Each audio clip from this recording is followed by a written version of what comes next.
In this video, we're going to take a look at our profile and make sure it is complete before we have any travel activity. Go ahead and click on the profile icon, then select Profile Settings.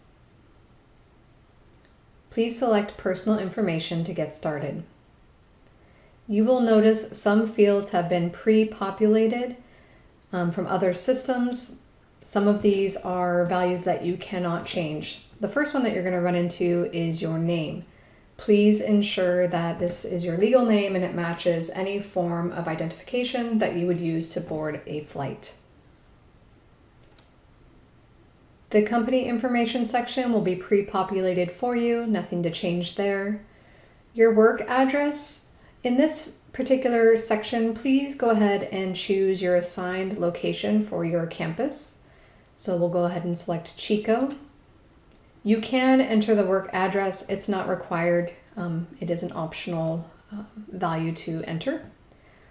Home address is also an optional section. You do not need to fill this out. You don't technically need that information.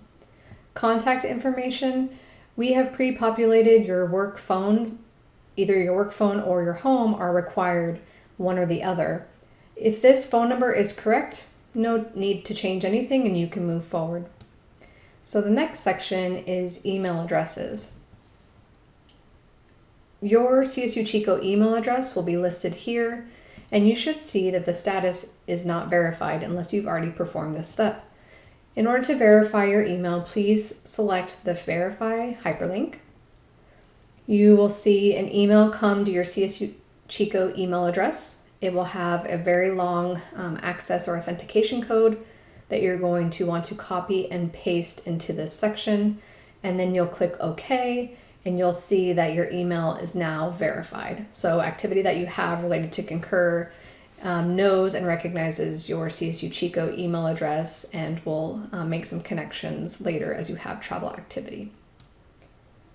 The emergency contact section is optional as well.